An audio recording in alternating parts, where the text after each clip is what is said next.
yung korupsyon sa administration mo. Tama. Ikaw din ang gumawa dahil lahat ng crony mo nakapalibot sa'yo ay rumarakit at mga korap at hindi mo naman sila hinihinto. Number 1, ang pinsan mo, si Martin Luther King. Naku po. So tell me, how can anyone say, I don't know? How can he say, you should be ashamed of yourself? Perhaps it is you that you should be ashamed of yourself, Mr. President. Why are the investigations skipping Ilocos Norte? The clearest example of how corruption hides under political protection. Grabe. If he is doing this in his own province, then there is no doubt he is doing this to the rest of the country.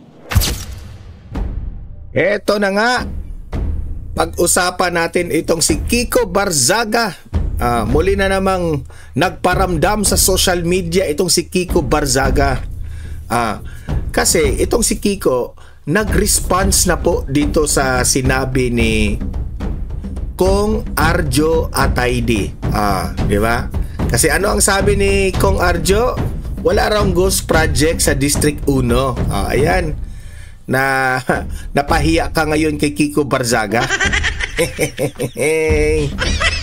Ayan. Mamaya i-re-react natin ito. Okay? Kasi mahalaga po na mag-react tayo dito kasi may punto naman si Kiko Barzaga di ba? Eto pa. Marami tayong pag-uusapan ngayon. Matindi itong mga pag-uusapan natin ngayon. Itong palasyo, alam nyo naman si Auntie Claire Castro na walang tigil ang pagdepensa dito sa kanyang among bangag. Ano bang sinabi ni Auntie Claire? Sabi ni Auntie Claire Castro na lahat raw na mga desisyon nitong si Rimulya, Ombudsman Rimulya, lahat raw ng mga desisyon ni Ombudsman Rimulya ngayon sa mga galawan ni Rimulya, wala raw kinalaman ang palasyo. Akala mo naman Claire Castro, akala mo naman maniniwala kami. Okay? Mamaya, pag-usapan natin yan magre-react tayo dyan. Kasi binobola pa tayo, no? Bulahin mo lola mo. Bulahin mo nanay mo. Huwag kami. Ito pa, grabe ito. Itong kilala naman natin, itong Makatai Black. Itong Makatai Black, di ba, kilala natin na sila yung pasimuno dyan sa confidential funds ni BP Sara. Na kahit wala namang ginawa si BP Sarang masama dyan sa confidential funds, pilit talaga nilang ipinamukha sa taong bayan na may ginawa si BP Sara. Ngayon naman, ang kanilang target naman ay si Bongbong Marcos naman. Ang sal-en naman ni Bongbong Marcos. Alam niyo, sa totoo lang, may kumakalat na balita, di ba? Na bakit tahimik kayo, kung kayo mga Makatai Black, kung kayo po ay concern sa pera ng taong bayan, bakit hindi kayo manawagan ni Bongbong Marcos na imbestigahan rin ang kanyang confidential funds? O kasi yung confidential funds niya, bilyon-bilyon. O may balita nga na inubos niya ang kanyang confidential funds. Bilyon-bilyon, di ba? Ang problema dito sa Makatai Black, doon sila nakatutok kay VP Sara sa million lang, 125 million. Doon sa bilyon na sal-en na marami ngayon ang nagdududa paano ginasta ni Bongbong Marcos ang bilyon-bilyon na sal-en. Sal-en tuloy. Confidential funds. Paano niya ginasta ito? Bakit naubos talaga Naubos talaga. Pero ngayon, ang kanilang habol, sal-en. Mamaya, pag-usapan natin rin yan, Patindi, marami tayong pag-uusapan ngayon. Marami talagang maghintay kayo sa mga Heto pa, no? Heto, gusto ko itong topic nito, itong pang-apat natin. kung paano pinahiya ni Rowena Guanzon itong si Auntie Claire. Oh, totoo. Kasi sino ba namang hindi mapahiya dito na nagmamayabang itong si Auntie Claire Castro? O may panawagan siya na nananawagan ako na tulungan na lang natin ang Pangulo. Kasi kung hindi natin tutulungan ng Pangulo, masisira raw ang bansa natin. Yan ang sabi ni Auntie Claire. Nag-response itong si Rowena Guanzon dyan. Kinikilabutan itong si Rowena Guanzon sa mga sinasabi ni Castro. Mamaya, ipaparinig ko sa inyo kung ano ang sinabi ni Rowena Guanzon. Matatawa talaga kayo kasi tumpak na tumpak itong sinabi ni Rowena Guanzon eh. At heto, nagsalita na kagabi. I think kagabi ito eh. After all the accusations na binabato nila dito kay Chavit Singson, nagsalita na itong si Manong Chavit at sinabihan pa niya si Bongbong Marcos, "You should be ashamed of yourself, Mr. President." Bakit kaya nasabi yun ni Manong Chavit Singson? Mamaya ipapakita ko yan ang buong sinabi ni Chavit Singson. Personally, siya mismo ang nagsabi ipapakita ko yan sa inyo. Okay? Grabe itong topic natin ngayon. Pero guys, bago natin ito pag-uusapan, help me po muna na i-like at saka i-share itong video na ito para guys, kakalat ito sa taong bayan. Okay? Sabay-sabay muna tayong mag-like and share sa Donmar TV. Itong video na ito, like and share. 1, 2, 3, go! Okay, naka-like and share na ba lahat? And also guys, sa mga bago pa lang dito sa aking channel, mag-subscribe na po kayo para lagi kayong updated sa ating mga balita. And at the same time, yung mga cellphone ninyo, ma-notify yan kung meron tayong breaking news, bagong uploads, o kung nagla-live ang ating channel. Ma-notify kayo lahat dyan. Kaya mahalaga po na mag-subscribe tayo sa Donmar TV. 1, 2, 3, go! Ayan, nakasubscribe na ba lahat? Okay, so heto, nag-response na itong si Kiko Barzaga. Ito 41 minutes ago. Sabi dito sa post ni Kiko Barzaga, response to a statement made by Congressman Arjo Atayde. Sino ba itong si Arjo Atayde? Si Arjo Atayde lang naman ang congressman of Quezon City's 1st District, di ba? Correct me if I'm wrong. Ito ba yung asawa ni Maine Mendoza? Di ba, na putak ng putak. Putak ng putak itong si Maine Mendoza na talagang ipinagtanggol niya, ipinaglaban niya ang kanyang asawa na malinis ang kanyang asawa. Di ba? Ngayon, itong si Representative Arjo Atayde na asawa ni Maine Mendoza, sinabi niya na walang ghost project sa atin. Walang multo sa Distrito 1. Yan ang sabi niya. Wala rang ghost project sa kanyang So meaning to say, that's one way of saying na malinis siya. Di ba?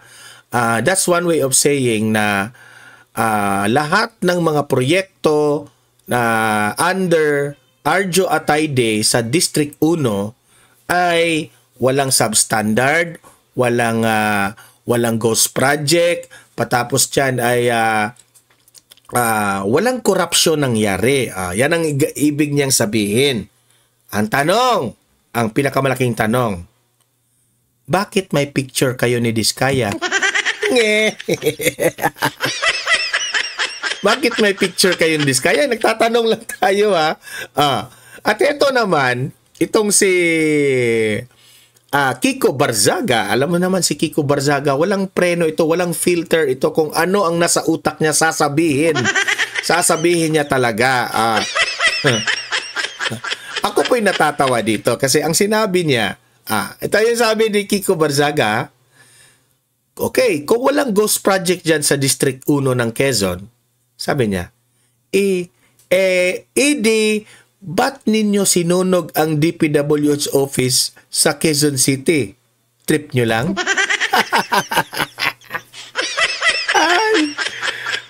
Gusto ko talaga itong batang ito. Representative Arjo Atayde, sumagot ka dito. Bakit raw ninyo sinunog ang DPWH office sa Quezon City? Ikaw naman, Kiko. May nag-short circuit na computer kaya nasunog. Ikaw talaga. Pero Arjo Atayde, tinanong ka ni Kiko Barzaga, bakit nyo raw sinunog ang DPWH? Trip nyo lang? Nagtatanong, bakit gusto nyong sunugin? Sabi ni, ako na lang mag-elaborate, baka may ebidensyang sinunog.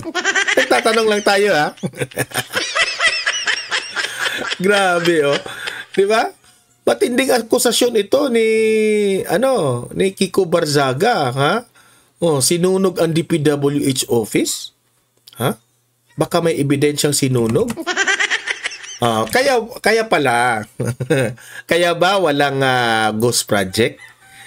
Kaya ba walang multo sa Distrito 1 kasi nasunog na lahat? Kaya pala. Representative Arjo Atayde, kaya pala walang ghost project dyan. Sa District 1 mo. Kasi po, ang sabi ni Kiko Barzaga, sinunog nyo na lahat. Tama na nga yan. Ikaw talaga, Kiko Barzaga, ha? Pinapainit mo si Arjo dyan, ha? Heto, pag-usapan natin itong sinabi ni Auntie Claire Castro na parang hugas kamay sila. Kung ano ang mga desisyon ni Ombudsman Remulla ngayon ay walang kinalaman raw ang Malacanang. Kayo ba'y naniniwala? Mga audience ko dito, ha, sa Don Mar TV, kayo ba'y naniniwala na kung ano ang mga pinanggagawang mga kabalastugan o kalokohan nitong bonjing na ito, wala raw kinalaman ng palasyo? Meaning to say, parang sinabi na rin ni Castro na yung mga pinanggagawa ni Bonjing dyan, trip-trip lang niya yan. Wala kaming kinalaman dyan. Ito. Panoorin natin yung balita. Ang ombudsman po kasi ay isang independent body, constitutional body. So, wala pong, hindi po kailangan nilang mag-report sa Pangulo kung ano po ang gagawin nilang mga aksyon. Yan naman talaga dati, si Ombudsman Martires. May kanya siyang kung anong dapat imbestigahan. May sarili sila. Tama ka dyan. Dumistansya ang Malacanang sa plano ni Ombudsman Crispin Remulla na muling imbestigahan ang kampanya ng nagdaang administrasyon ni dating Pangulong Rodrigo. Imagine that one, ha? Siya lang ang ombudsman na putak ng putak itong si Remulla.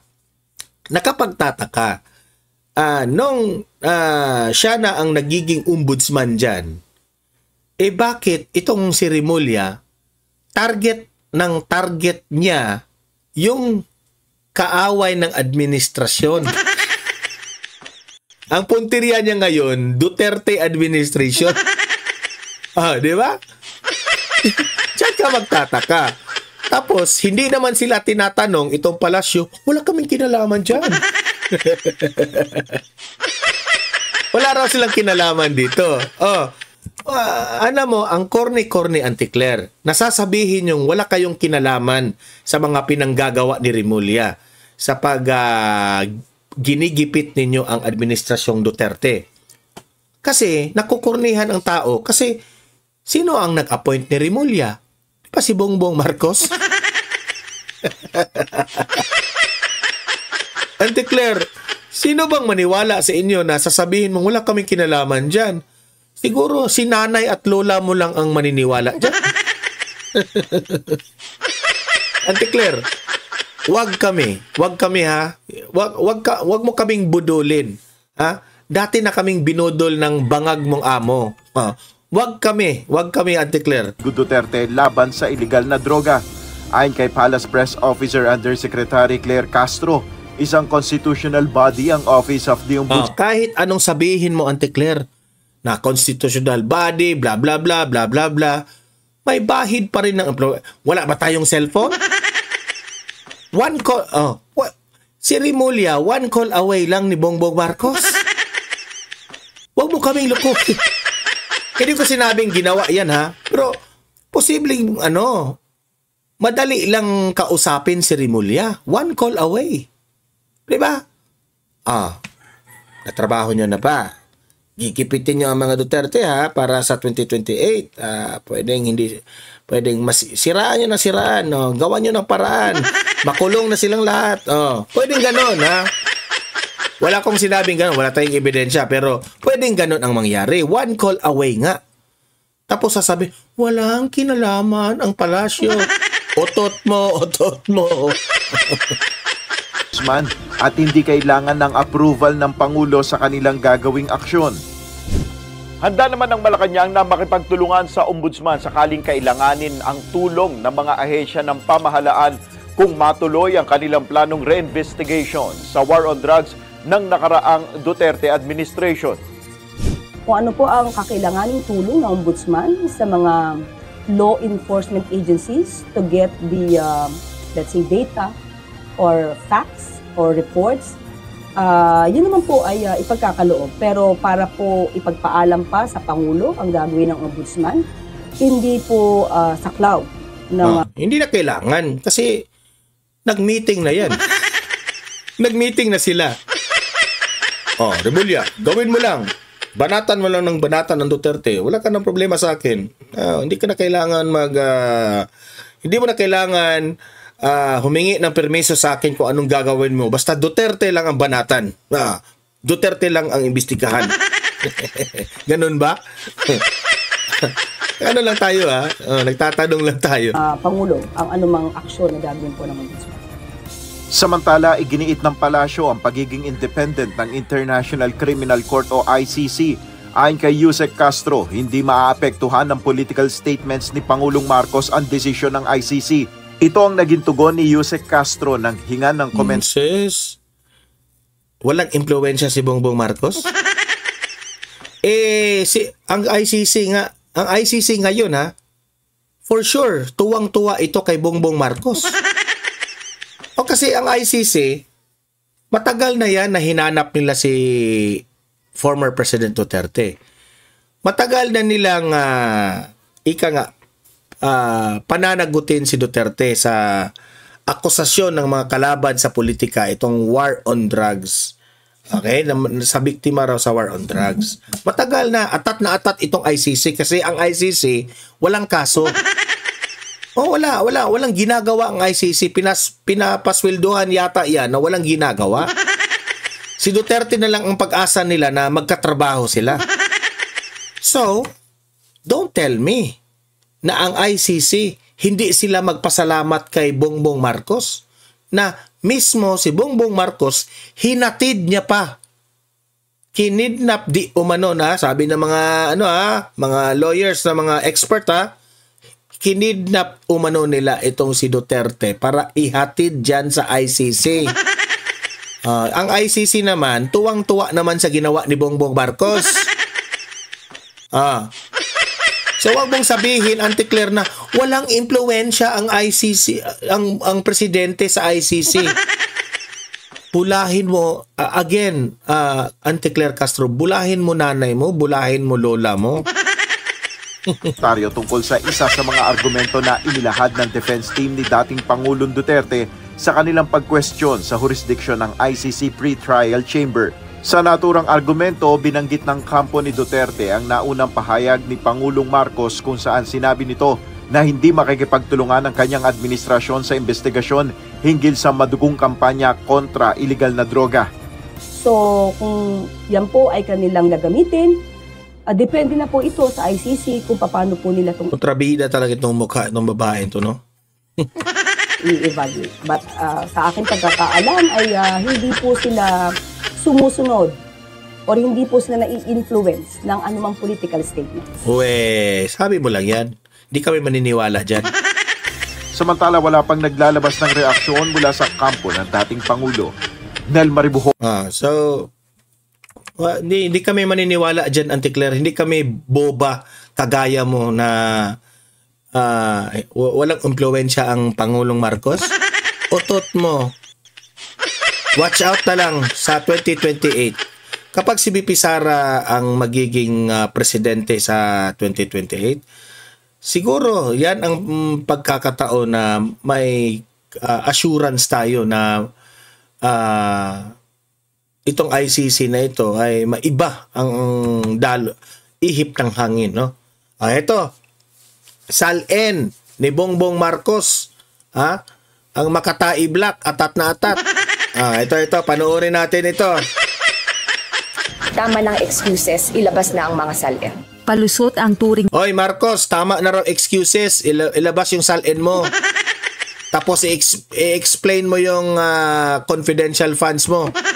Ng Makabayan lawmakers sa pahayag ng Malacanang na handang ilabas ni na Pangulong Ferdinand Marcos Jr. at gabinete nito ang kanilang statements of assets, liabilities and net worth o SALN sa kinauukulang otoridad. Ito ang pananaw ng Makabayan Block Solons kasunod ng paglilinaw ni Palace Press Officer Undersecretary Claire Castro kasunod ng pahayag ng Executive Secretary Lucas Bersamin na hindi naman ipagkakait ang access sa SALN ng mga miyembro ng gabinete ni. Tingnan niyo ang Makatai Black kakampi sa administrasyon, ngayon naman kukontrahin na naman ang administrasyon.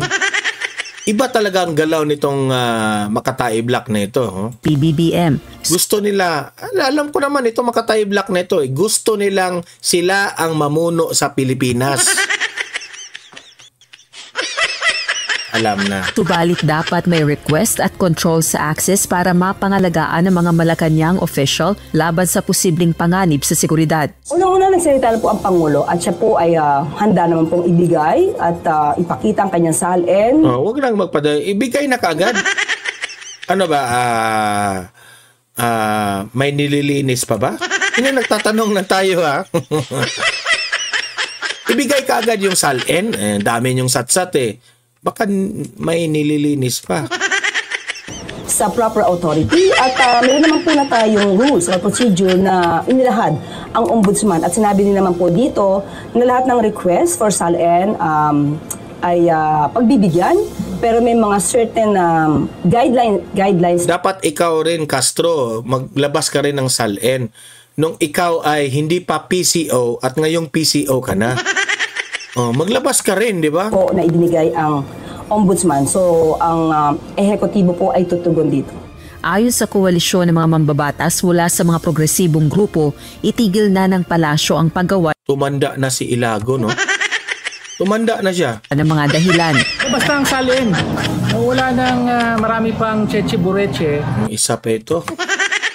Mananiwala pa ba dito? Sumunod sa konstitusyon at batas, yun ang intensyon, no? Na dapat available sa lahat ang SALN. Dahil ito ang pinaka magiging basis para malaman kung ang lifestyle mo ba ay katumbas ng iyong kinikita o hindi. Sa panahon na nananawagan talaga yung mga kababayan natin ng transparency at paglaban sa korupsyon, inaasahan natin na talagang yung taong bayan hindi papayag sa mga pag-atras at mga palusot na to. Naniniwala naman si House Senior Deputy Minority Leader at Caloocan 2nd District Representative Edgar Erice na kung gustong makaambag sa reforma kontra katiwalian, dapat ilabas ang SALN at walang exemptions. Kung talagang nais na... Yung ibang mga politicians ngayon, hindi pa nila mailabas yung SALN nila. Naglilinis pa. Kayo naman kami na makapag-contribute sa pagbabago, ilabas namin lahat. Wala nang dapat sinisino, wala nang mga kondisyon. Anyway, nandito naman kami sa public service. Kung may gumawa ng kalokohan sa amin, siguro mas may kapangyarihan naman namin kami na ipakipaglaban yung karapatan namin. Samantala, naglabas naman ng isang open letter para kay PBBM ang ilang trade unions at business groups na nananawagan kay Pangulong pangunahan ang paglaban sa pinakamatinding corruption scandal sa kasaysayan ng bansa. Minumungkahi rin ng mga ito ang ilang hakbang para maibalik ang tiwala sa gobyerno bago tuluyang maubos ang pasensya ng publiko. Kabilang na ang regular na pakikipagpulong sa mga employer at manggagawa na pangunahing nakaalam ng epekto ng katiwalian sa mga trabaho at pamumuhunan ng mga Pilipino. Gayon din ang pag-certify as urgent sa mga panukalang batas na magbibigay ngipin sa Independent Commission for Infrastructure. Marapat ding lumikha ng Special Division sa Anti-Graft Court Sandigan Bayan na hawak sa mga kaso ng katiwalian sa infrastructure projects. Sa uli, dapat ibalik ang ninakaw na pera sa taong bayan at gawin ang reforma sa buong... Hindi, yung magnanakaw, hindi na yan sa isa sa uli yung ninakaw nila. Sino ba namang nagnakaw na isa uli pa nila yun, di ba? Hindi na yun. National budget process. Suportado naman ng ilang minority lawmakers ang mga panawagang ito. Rosa Licoz. Alam nyo, itong balita na ito, this is one way of telling the Filipino people na ang korupsyon sa Pilipinas ay parang walang solusyon. Di ba? Kasi ang presidente bangag. O yan ang katotohanan eh. Di ba? O ngayon, itong si Auntie Claire na gunggong rin, kahapon may panawagan siya na tulungan natin ang Pangulo, sabi niya. Kasi nasisira na raw ang bansa natin. Auntie Claire Castro, sino ang nagsira sa bansa na ito? Si Bongbong Marcos. Bakit namin siya tutulungan? Na kaming mga taong bayan, matino namin itong pinag-iingatan itong bansa natin. Sinira ni Bongbong Marcos ang reputasyon ng bansang ito. Wala siyang ginawa dyan sa massive corruption na nangyari sa bansang ito. Tapos, nananawagan ka na tulungan natin ang Pangulo? Pwe! Utot mo, ha? O, kaya itong si Rowena Guanzon, ha? Pinahiya kayo ni Rowena Guanzon. Pakinggan yung sinabi ni Rowena Guanzon, ha? Tulungan nyo na wait mo na. Ito, play. Tulungan nyo na po ang Pangulo. Tulungan nyo na po ang Pangulo. Lahat po tayo tumulong sa Pangulo para iangat na po yung ekonomiya. Kasi kapag lagi pong may ganito na sitwasyon, negatibo yung tingin dyan eh. So baka hindi gumanda ang dating ng ekonomiya sa atin because baka puro negative ang makita. Trying hard ka. So yun lang, ang akin... You're so trying hard. ...ng pakiusap is after... Bakit ka nakikiusap ngayon? Akala ko ba magaling yung presidente mo? Nito, sana tumulong na lahat. Mga kababayan, Attorney Rowena Guanzon po. Eto na. Ang inyong lingkod. Kahit po nasa ibang bansa ako, iniisip ko po ang bayan natin. Akabukas ko lang ng aking phone. Nakita ko yung message ni BBM sa atin. Imbis na mag-rally daw tayo, ay tumulong tayo sa ekonomiya. Putang ama. Naku po. Alam mo, BBM, bangag ka talaga. Naku po. Hindi mo ba talaga nakikita ang reality? Correct. Kaya nga nagrarally ang tao. Dahil hindi sila sang-ayon at di na nila kayang lunukin yung korupsyon sa administration mo. Tama. Ikaw din ang gumawa dahil lahat ng crony mo nakapalibot sa'yo ay rumarakit at mga korap at hindi mo naman sila hinihinto. Number 1, ang pinsan mo, si Martin Luther King Romualdez. Naku po. Yan mga galamay niya si Saldi ko, galamay lang yan ni Romualdez. Pero ang talagang crony mo, ay ang pinsan mo. Hinayaan mo. Kaya pinirmahan mo yung General Appropriations Act, yung budget ng 2025, kung saan doon ang mga hundreds of billions na mga insertion.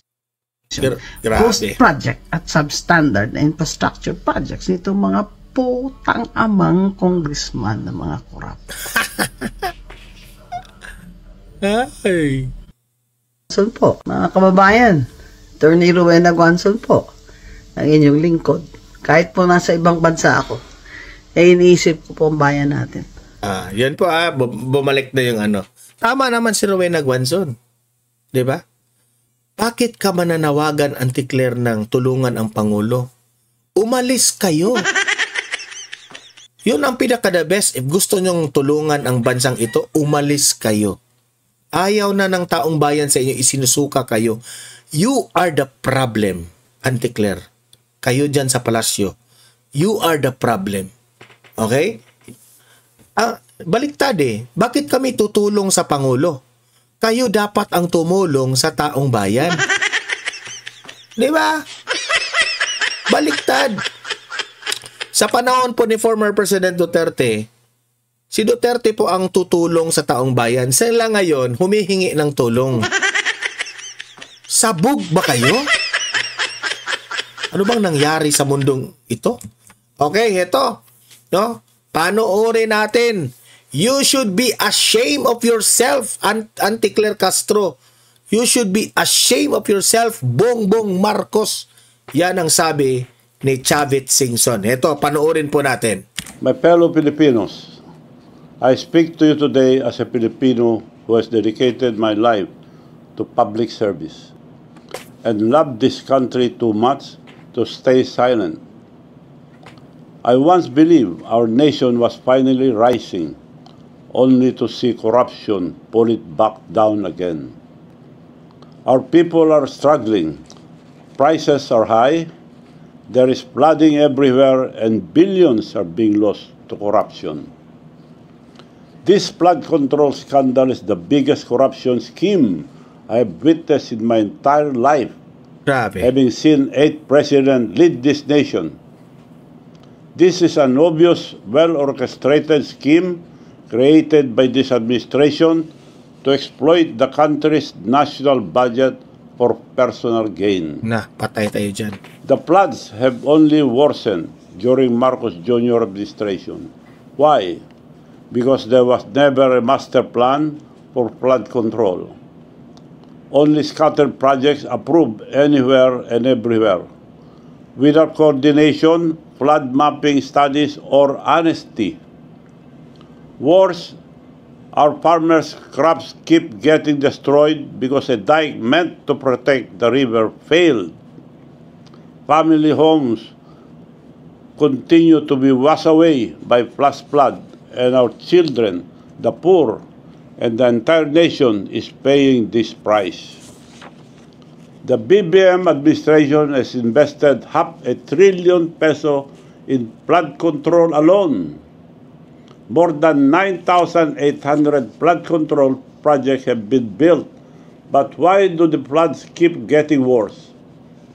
Let us speak plainly. Public funds are not released easily.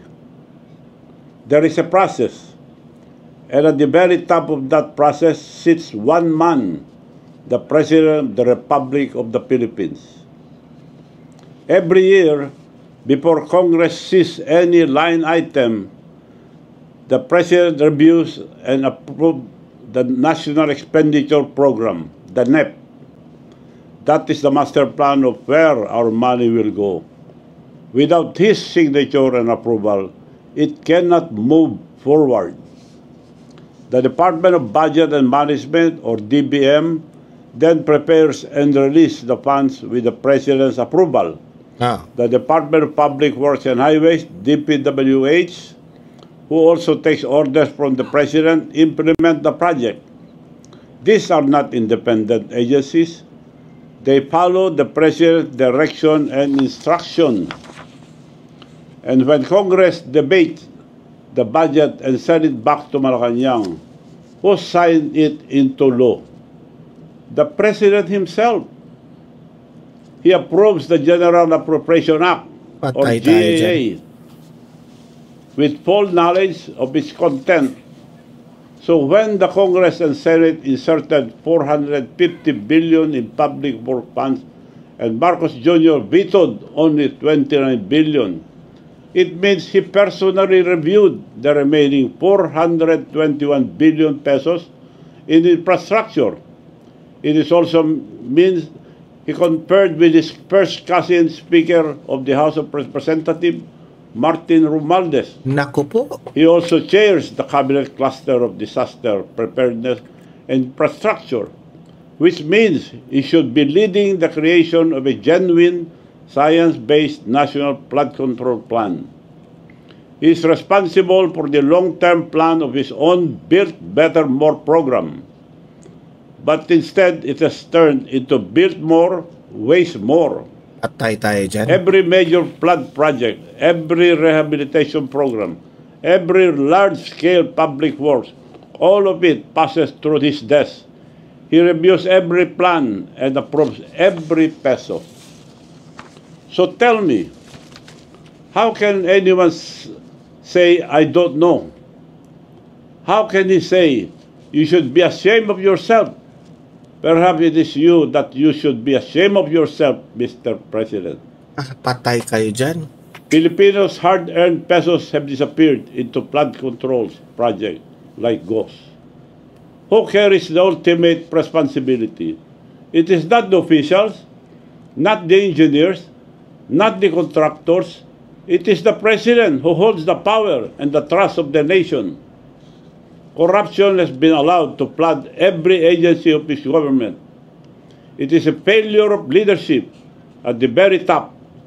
What our President is doing is shifting the blame to others to save himself. Patay tayo. That, ladies and gentlemen, is called a weak leader. Good luck, Let me ask BBM. this simple question. Why is the ICI, the Independent Commission on Infrastructure, not investigating Ilocos Norte? Correct. Did you know that majority of the flood control projects in Ilocos Norte are contracted to either the Discayas or the newly elected Lawag mayor, handpicked by the President himself? Grabe. Almost 4 billion pesos has been funneled to this mayor, who is their favorite contractor since Bongbong administration. Why is this not being flagged? Patay tayo dyan. The controversial Discayas themselves have 2.7 billion flood control projects Ayan. that are paid in advance, with some uncompleted in Ilocos Norte. Why are the investigations skipping Ilocos Norte? The clearest example of how corruption hides under political protection. Grabe. If he is doing this in his own province, then there is no doubt he is doing this to the rest of the country. I challenge you, Mr. President, to order your so-called independent body, the ICI, to begin this probe in your own province of Ilocos Norte. Yan. Prove credibility first before diverting blame to others. Correct.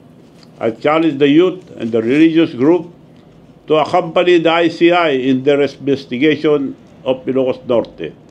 I urge the public to call out the engineers and contractors in Ilocos Norte to stop protecting the mastermind.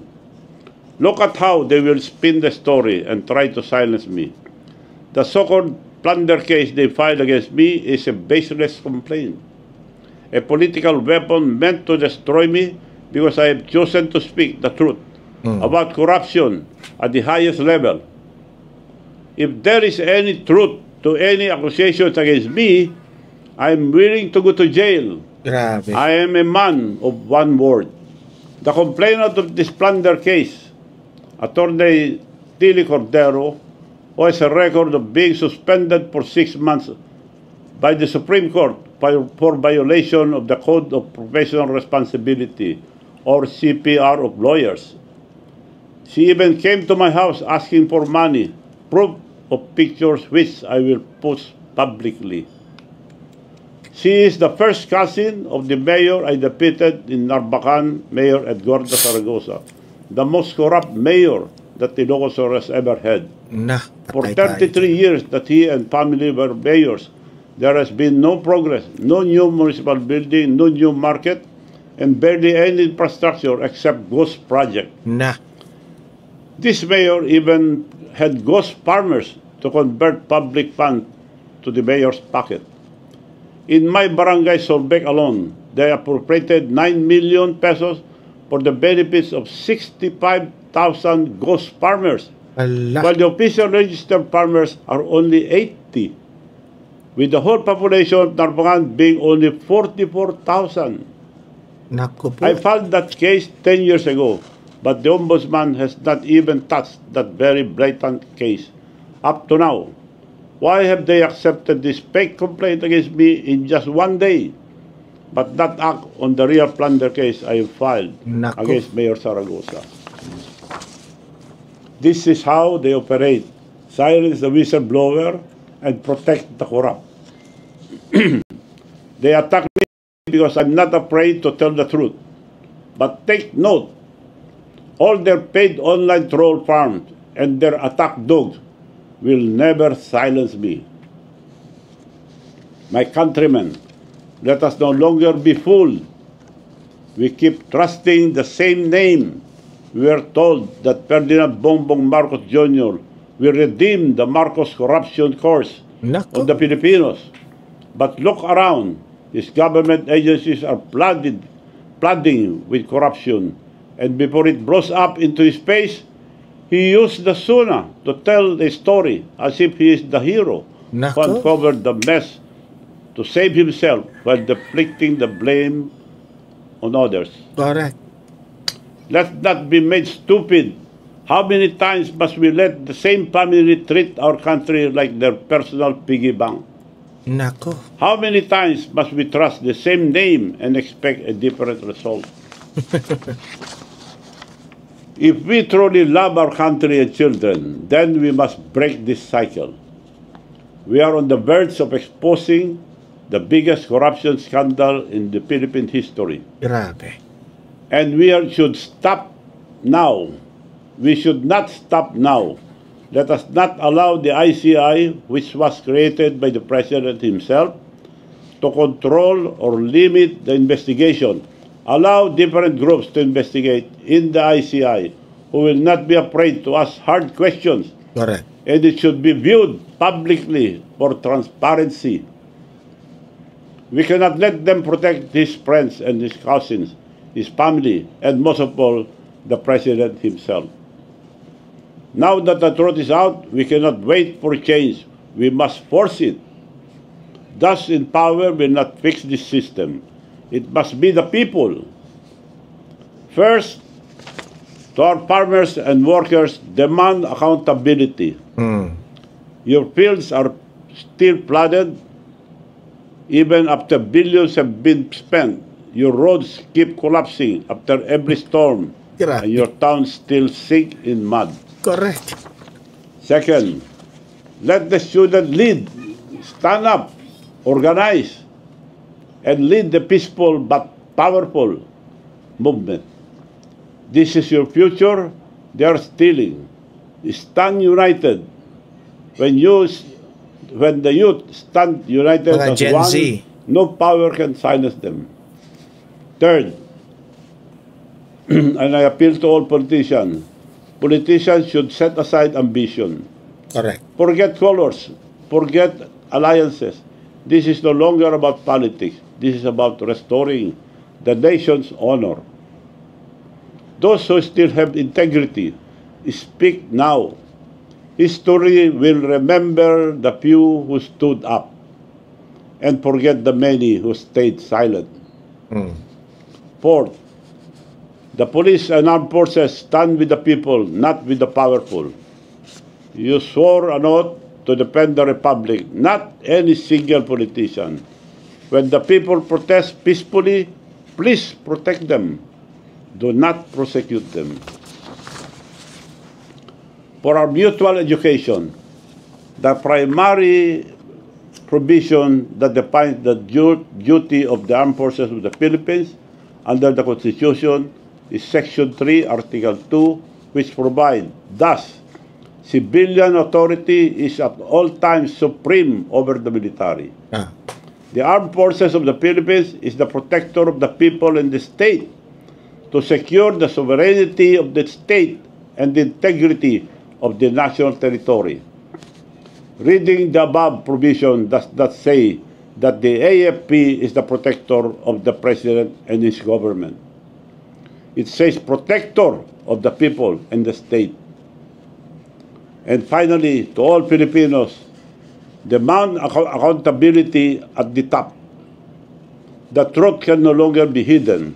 and the people will no longer be silenced. Kahiya We si are not Bongbong Marcos. stupid. We deserve better. Our children deserve better. Correct. If we stay silent, the truth will be buried again, and our children will pay the price. BBM This is dapat not about i-blame. politics. It is about true or sober leadership and accountability. If the president cannot face the truth and take responsibility for his failures, he must step aside for the sake of the nation. Correct. A voluntary resignation would not be a humiliation. Ah. It would be an act of dignity, a rare moment of courage that could still restore trust in our institution. Every peso diverted and every project that doesn't exist is not just a waste. It is a loss of life, loss of security, loss of dignity. I urge all of you to rise and speak and to act now so that the truth may guide our country forward. Thank you, and may God bless the Philippines. This is Manong Chavit Singson. Yan. So, Mr. President, you should be ashamed of yourself. Sabi ni Manong Chavit. Ha?